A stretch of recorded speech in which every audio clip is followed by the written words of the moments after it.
The girl stood quietly near the metal gate of the spaceport, her face half hidden beneath. A faded gray hood ships came and went above her head, streaks of blue and white light crossing the dark sky. She carried a small bag and a datapad that looked too old for this century. When the man in uniform approached her, she looked up slowly, her eyes calm and steady.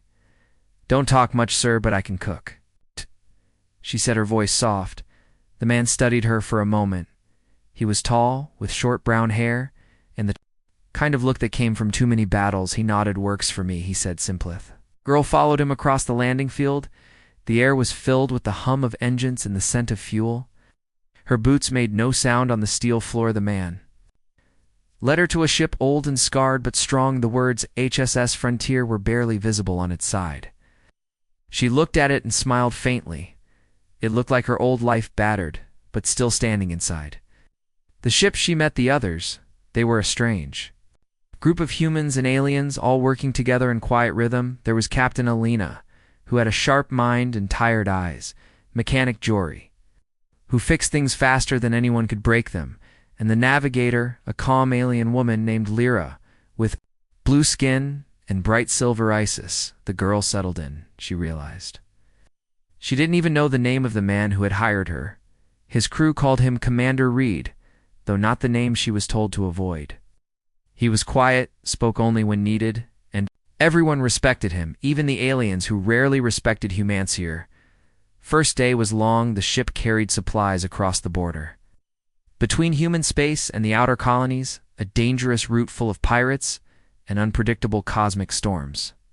She cooked in the small galley using whatever rations she found. She made simple food, but it smelled warm and real when she placed a bowl before Reed. He nodded once, no words, just the briefest look of approval. Weeks passed. The crew learned that the girl named Claire worked without complaint. She slept near the engine room and spent her free time cleaning or helping Jory fix broken circuits. Lyra, the alien navigator, watched her often with quiet curiosity. "You are not afraid of us," she said. One evening, her voice musical, Claire shook her head. "I grew up on the border," she said.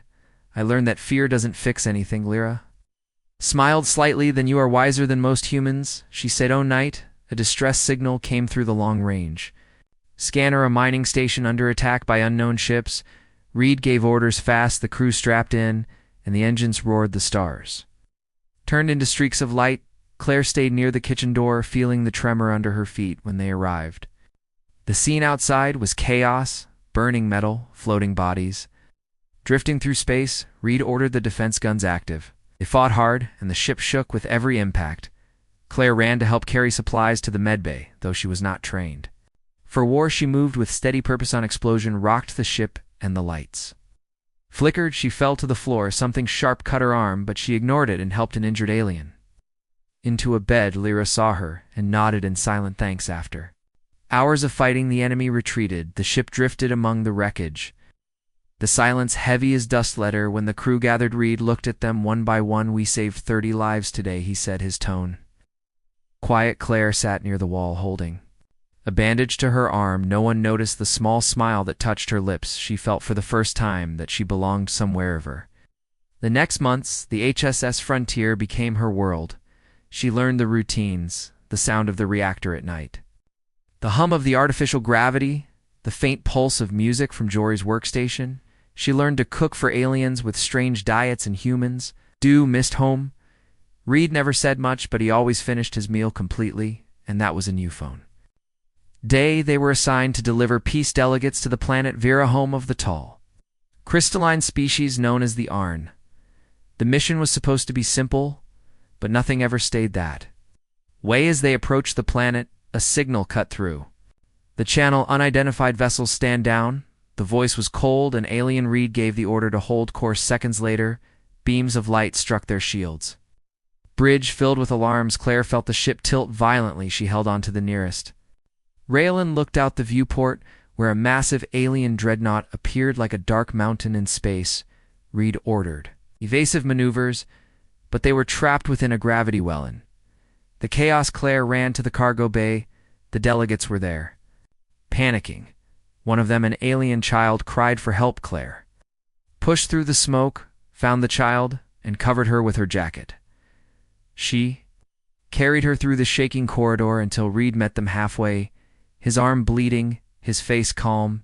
"Take her to safety," he said. She nodded, and Ranth battle raged for hours, and when it ended, the frontier was adrift, engines crippled but alive. They had survived against a ship 10 times their size. The alien dreadnought finally withdrew, leaving behind silence.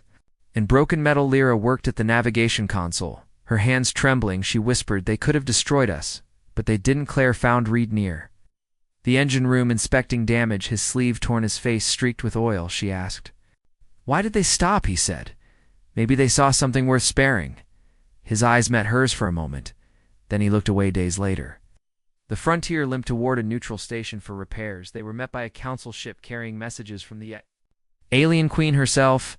She wanted to meet the human crew who had shown mercy to her kind on the battlefield. Reed was cautious, but agreed when the queen boarded the ship. Everyone stood silent. She was tall, her body shimmering with crystal light. Her voice a soft echo through the hush, looked at Reed, then at Claire, the human girl who had carried her daughter from the fire. "You risked your life for my child," the queen said, her tone calm. "Why?" The girl lowered her eyes and said, "Because she was crying and needed help." The queen paused, then smiled in a way that made the whole room quiet. "You have my respect, human," she said. "Your people are known for war, but today you showed something stronger." From that day, everything changed. The HSS Frontier became a symbol of unity between humans and aliens. Claire became known across the colonies, not as a soldier or a leader, but as the cook who saved a child. Her quiet courage spread farther than she could imagine. Months passed, the crew repaired the ship and continued their missions across the stars. Each world brought new faces, new dangers, and new hope. The alien queen sent gifts of rare food for Claire, who learned to make meals that no one had tasted before even. Reed smiled sometimes, though. Only when she was not looking. Gone evening, as they drifted near a red star, Reed sat beside her in the galley. She was stirring a pot of soup when he said, "You could have left after that mission. Why stay?" She smiled faintly and said, "Because it finally feels like home." He looked at her for a long moment, then nodded. "Works for me," he said again. The same words as the day they met outside the viewport. The stars burned brighter than ever. The ship moved forward, slow but steady, carrying a crew that no longer saw difference between human and alien, between soldier and cook, between war and peace. In the silence of space, they found something that felt like family, and for Claire, that was enough.